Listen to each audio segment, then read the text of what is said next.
परिच्छेद. प्रश्नात उत्तर आहे की परिच्छेद म्हटले.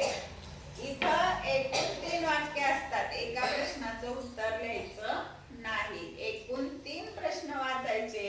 त्या तिन्ही प्रश्नातच आपल्याला त्या प्रश्नांची उत्तरं सापडतात आणि मग आपण उत्तर लिहायचे.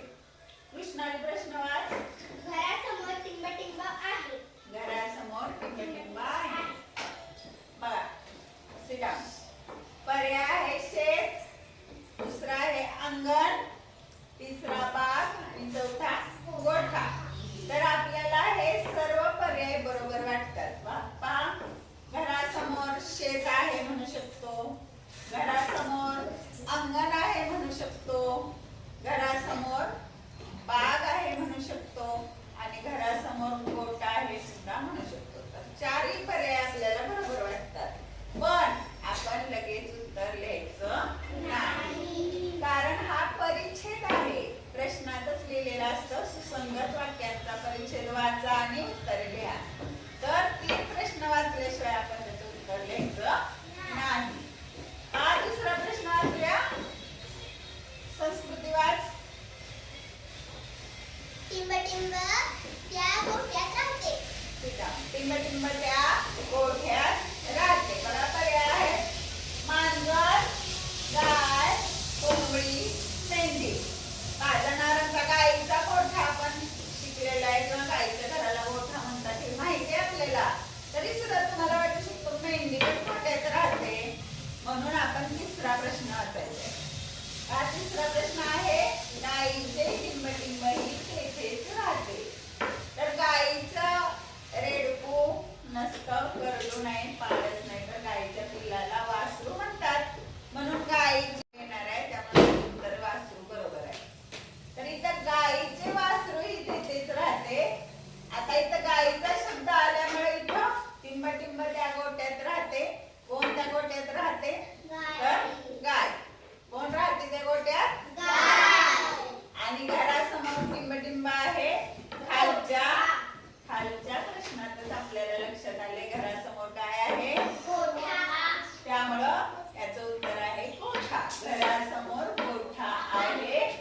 गाय त्या गोठ्यात राहते आणि गायीचे वासरूही तेथेच राहते. सरावासाठी आपण आणखी एक परिच्छेद घेणार आहोत. तर परिच्छेद वाचूया.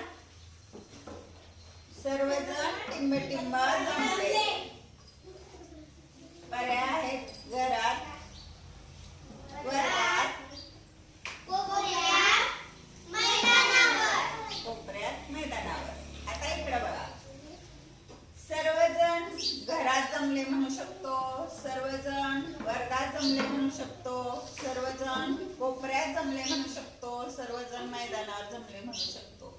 म्हणजे यापैकी कोणतंही उत्तर आपल्याला बरोबर वाटेल. म्हणूनच की आपण एकाच प्रश्नाचं वाचून उत्तर लिहायचं नाही. 3 प्रश्न वाचले पाहिजेत, कारण हा सुसंगत वाक्यांचा परिच्छेद आहे. त्यामुळं 3 प्रश्न वाचायचा आणि मगच उत्तर ठरवायचंय. दुसरा प्रश्न वाचूया. सर्वांच्या हातात टिंबटिंब होत्या.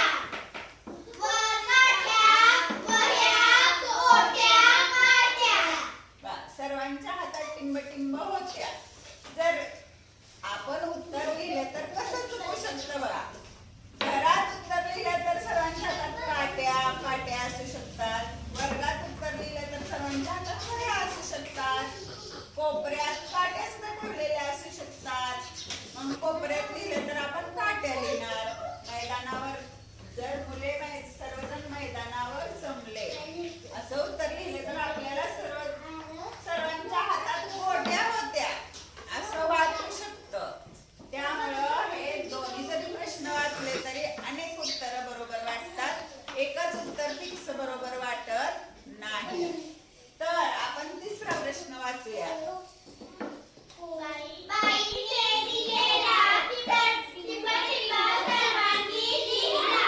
बाईंनी दिलेला टिंबटिंब सर्वांनी लिहिला. बघा राडा, सत्कार, निबंध, निरोप. आता लिहिला म्हटल्यानंतर आपल्याला लगेच समजतं की काय लिहितो आपण? निबंध. सत्कार लिहित नाही,